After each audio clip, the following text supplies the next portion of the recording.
पहले हम लोग सावित्री से थोड़ा सा कंटिन्यू करके आगे बढ़ेंगे. उसके बाद we will read that poem.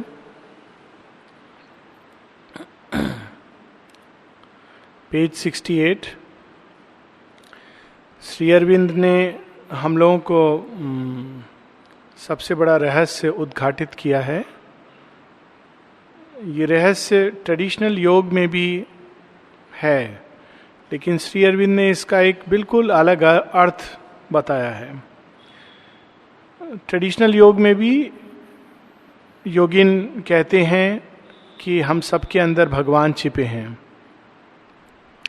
यही रहस्य श्री अरविंद हम लोगों के सामने सीक्रेट नॉलेज कैंटो में रिवील कर रहे हैं. लेकिन हमारे अंदर भगवान छिपे हैं तो क्या कर रहे हैं, किस चीज में क्रियाशील हैं, इस सृष्टि के साथ उनका क्या संबंध है और हमारा उनके साथ कैसा संबंध जुड़ सकता है, ये सारी चीजें उन्होंने सीक्रेट नॉलेज में रिवील की हैं.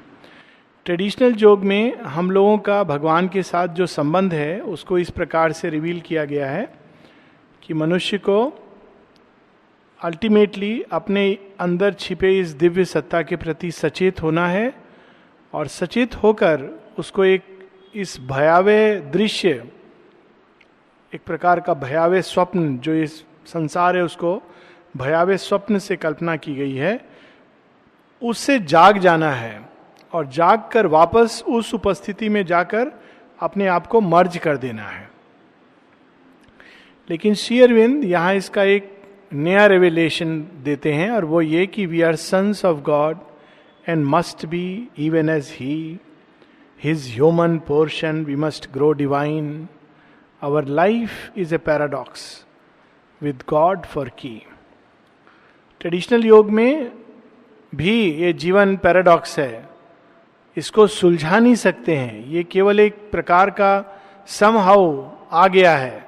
क्यों आया है ये मत पूछो, कैसे चल रहा है, हमारे कर्मों के कारण चल रहा है. इस फिलॉसफी में बहुत सारे प्रॉब्लम हैं.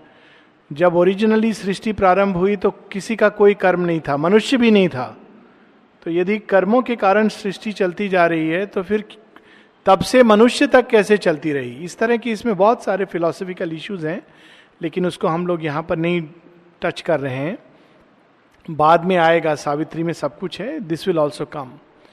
सो यहाँ श्री अरविंद जो रहस्य उद्घाटित कर रहे हैं वो ये कि सृष्टि के अंदर भगवान इसलिए छिपे हैं ताकि सृष्टि भगवान के अनुरूप हो जाए. और यही कारण है कि हमारी आत्मा जो अपने आप में परफेक्शन के बीज को धारण किए हुए है, जो अपने आप में पूर्णता को धारण किए हुए, मैनिफेस्ट नहीं किए हुए पर धारण, as a seed it is there, उसने इस अपूर्ण प्रकृति को अपनाया हुआ है. और इसलिए उसने अपूर्ण प्रकृति को अपनाया है, किसी बंधन के कारण नहीं, ये स्वेच्छा का बंधन है. और इसलिए उसने उसको अपनाया है ताकि एक दिन यह अपूर्ण प्रकृति भी पूर्णता के रूप में पूरी तरह विकसित हो जाए. नेचुरली अगर हमारी अंतरात्मा ही अपनी पूर्णता को जब तक नहीं प्राप्त कर लेती तब तक प्रकृति को पर हम काम नहीं कर सकते हैं. वो अंडरस्टूड है. इसीलिए श्री अरविंद कहते हैं that is the first step in our yoga to realise the fullness and perfection, inner perfection of the divine. एक बार हम उसको प्राप्त कर लेते हैं तो आत्म शक्ति से, आत्म बल से, आत्म प्रताप से, आत्म प्रकाश से धीरे धीरे प्रकृति के ऊपर प्रभाव पड़ने लगता है और प्रकृति अपने आप आत्मा के स्पर्श से, आत्मा के सानिध्य से भगवान की ओर मुड़ने लगती है. यहां श्री अरविंद ने 3 अवस्थाएं बताई हैं. एक अवस्था जब हमारी आत्मा पूरी तरह प्रकृति के अधीन है, जागी नहीं है, सोई हुई है. जैसे एक बीज मिट्टी के अंदर दबा होता है. तो अगर कोई पूछेगा कि ये क्या है, ये बीज है. ये भी सच होगा कहना कि ये गुलाब का फूल है अंदर दबा हुआ है. ये भी सच होगा कहना कि ये बहुत बड़ा वट वृक्ष है जो धरती के नीचे दबा हुआ है. लेकिन वट वृक्ष का संभावना है, एक्चुअल प्रोसेस में बहुत सारे स्टेजेस हैं. तो जैसे जैसे अंदर जो हमारे अंतरात्मा में जो दिव्यता का बीज है, जिसको श्री अरविंद साइकिक बीइंग कहते हैं, जैसे जैसे वो खुलता है, प्रस्फुटित होता है भगवान के प्यार से, डिवाइन लव से, भक्ति के द्वारा, श्रद्धा के द्वारा, वैसे वैसे उसका प्रभाव हमारी प्रकृति के ऊपर फैलने लगता है और धीरे धीरे हमारी प्रकृति भी भगवान के रंग में रंगने लगती है। एक टाइम आता है जब पूरी प्रकृति भगवान के रंग में इतना रंग जाती है कि उस पर और कोई रंग नहीं चढ़ता है। एक बहुत ये साइकिक ट्रांसफॉर्मेशन का स्टेज तक पुराने योग में भी है। श्री अरविंद कहते हैं Christian mystics actually had realise psychic transformation. Bharatvarsha में भी ऐसे सूफी मिस्टिक्स हैं जिन्होंने साइकिक ट्रांसफॉर्मेशन की बात की है, अपने भाषा में की है, जिसमें एक वो है कि ऐसा रंग मेरे ऊपर रंग जाए कि एक शाम के रंग के बिना कोई और रंग चढ़े ही नहीं। किस चीज के ऊपर? मेरा चुन्नी का ऊपर। तो चुन्नी जो वस्त्र है मेरा, वो श्याम कृष्ण के रंग में इतना रंग जाए कि कोई और रंग उसके ऊपर चढ़े नहीं। So it is psychic transformation, जिसको अपने तरह से लोगों ने व्यक्त किया है। लेकिन उसके आगे साइकिक ट्रांसफॉर्मेशन से संतुष्ट हो जाना एक स्टेप है। श्री अरविंद उसके आगे स्पिरिचुअल ट्रांसफॉर्मेशन, कि मात्र प्रकृति भगवान की ओर मुड़ जाए, भगवान के रंग में रंग जाए, इतना काफी नहीं है। उसको भागवत चेतना को वहन करना, धारण करना, उसके अंदर छिपा उच्च संभावना को प्रकट करना। सीमित शक्ति की जगह असीम शक्ति, सीमित मन, सीमित बुद्धि की जगह एक ऐसी बुद्धि जो पूरी तरह एक दिव्य मन से प्रकाशित हो। सीमित ऊर्जा की जगह दिव्य ऊर्जा से जुड़कर वीर्यवान बनना। सीमित शरीर हमारा जो अलस तमस से भरा हुआ है, उसकी जगह शरीर के अंदर भी प्रकाश, शांति, शक्ति का अर्जन होना। और इस प्रोसेस को और एक स्टेप आगे ले जाकर श्री अरविंद सुप्रामेंटल ट्रांसफॉर्मेशन की बात करते हैं कि पूरी तरह प्रकृति को भगवान की प्रकृति के रूप में बन जाना। केवल कलरिंग नहीं, पेंटिंग नहीं, completely it becomes so identified कि जिसको हम अभी परा प्रकृति कहते हैं, वो पूरी तरह यहां पर हमारे प्रकृति के अंदर प्रकट हो सके। अभी वो छिपी हुई है, पीछे से काम करती है। तो ये अभी की अब अवस्था, ये हम लोगों को श्री अरविंद ने सीक्रेट नॉलेज में रिवील किया है कि अल्टीमेटली यही जीवन का पैराडॉक्स है कि एक असीम आत्मा ने एक सीमित प्रकृति धारण की है। इसलिए धारण की है कि यह सीमित प्रकृति भी एक दिन असीम और पूर्णता को प्राप्त कर सके। और उस भाव को, और इसमें भगवान स्वयं हमारी सहायता कर रहे हैं और बार बार वो धरती पर आते हैं ताकि इस दिशा में हम लोगों को ले जा सकें। तो जैसा हम लोगों ने देखा कि पहले भगवान ने यहाँ अन्य अवतारों में पहले एक आइडियलाइज्ड माइंड, साइकिक ट्रांसफॉर्मेशन, इन सब का धरती के ऊपर छाप छोड़ा है।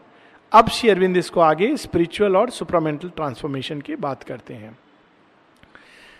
लेकिन अभी but meanwhile all is a shadow cast by a dream and to the musing an immobile spirit life and himself don the aspect of a myth the burden of a long unmeaning tale. किंतु अभी तो जीवन दुस्वप्न ही लगता है। ये सब पढ़ने के बाद भी हम लोग रोज झगड़ा करते हैं, झगड़ा करके शक्ति महसूस करते हैं कि आज हमने इतना चिल्लाया। तो ये अभी मनुष्य की अवस्था है। भगवान तो एक कहीं छिपा हुआ कोई होगा, बाहर से तो सब कुछ अभी दुस्वप्न ही लगता है और जीवन का असली अर्थ भी नहीं पता चलता है। लॉन्ग अनमीनिंग टेल, भगवान ने मुझे वैसा क्यों बनाया जैसा मैं हूं, दूसरे को ऐसा क्यों बनाया, हमेशा दूसरा बेटर होता है, तो उसको भगवान ने ये सब क्यों दिया है, मुझे क्यों नहीं दिया है, जो मुझे दिया है उसको हम नहीं देख पाते हैं। तो इस प्रकार से हमारा जीवन चलता है।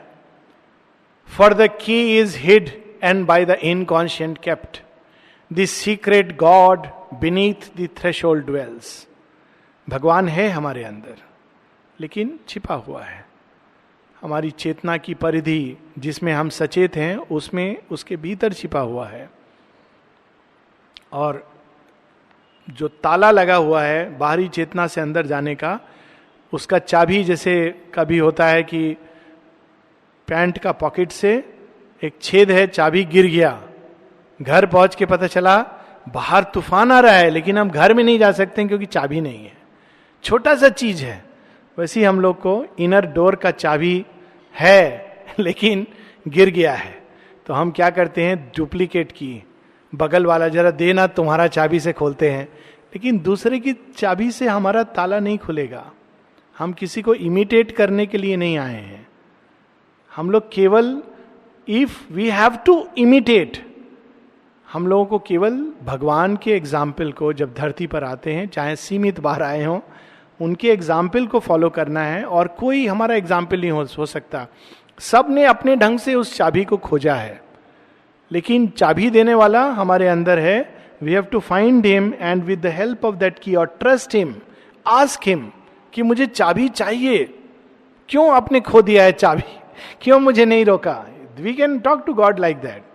एक व्यक्ति थे जिनका घर में पहले मां श्री अरविंद के चित्र को ढक के रखना पड़ता था, किसी को दिखाने के लिए मना था, इवन घर वालों को नहीं पता चलना चाहिए कि मां श्री अरविंद के आप डिवोटी हो। तो थोड़ा नेग्लिजेंस, केयरलेसनेस या जो भी, फंगस लग गया, और फंगस लगा और वो साइन पिक्चर था तो श्री अरविंद के सिग्नेचर के ऊपर भी आ गया। तो उस व्यक्ति को बहुत दुख हुआ, उसने प्रार्थना किया कि, ये सच्चा कहानी यहाँ के डिवोटी का, प्रार्थना किया कि आपने मुझे फोटो दिया, सिग्नेचर के साथ दिया, मुझे बुद्धि क्यों नहीं दिया कि ये मुझे देखभाल करना है, नहीं तो फंगस लग जाएगा। और इतने आग्रह से उसने प्रार्थना किया, दिनों दिन किया, कि ultimately the fungus receded and the signature came up again. Now this is not a कि हम लोग रिपीट करें मिरेकल को, it is not from that, लेकिन इसके पीछे हम लोग मांग सकते हैं कि चाबी हमसे खो गया है, हमको चाबी चाहिए, and the divine will give the key. 100 times he will give the key, क्योंकि हम लोग खोने में बहुत माहिर हैं। The secret god beneath the threshold dwells in a body obscuring the immortal spirit. इसी देह के अंदर भगवान है, एकदम इसमें कोई दो राय नहीं है। नहीं दिखते हैं, यह हमारा दृष्टि दोष है, ये भगवान का प्रॉब्लम नहीं है, हमारा दृष्टि सीमित है। In nameless resident vesting unseen powers.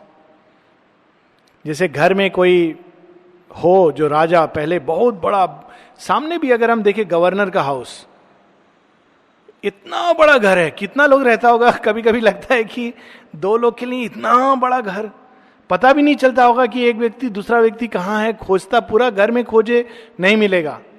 ऐसे लोगों के घर होते हैं जहां एक कमरा से दूसरा कमरा, एक बार मैं किसी के घर गया, बोले चाय पियोगे, मैंने कहा हाँ ठीक है, तो उसने फोन उठाया, मैं बोला फोन में किसको बोलेगा, तो उसने अपने किचन में फोन किया कि मुझे चाय भेज दो। It was a revelation for me कि अपना स्टडी रूम से किचन तक भी फोन का जरूरत है। हम लोग तो घर से बाहर से भी आवाज लगाएंगे, किचन तक आवाज चला जाएगा, ऐसे घर में रहे हैं। सो लाइक अनसीन पावर्स, जो ओरिजिनल मालिक है छिपा हुआ है, उसके अंदर बहुत शक्ति है, लेकिन ही इज अनसीन, हम लोग नहीं जानते, नहीं पहचानते। A nameless resident vesting unseen powers, किसी से पूछने से उनका नाम क्या है ये भी कोई नहीं बता सकता। With matters shapes and motives beyond thought and the hazard of an unguessed consequence. An omnipotent, indiscernible influence, he sits unfelt by the form in which he lives and veils his knowledge by the groping mind. An omnipotent, indiscernible influence.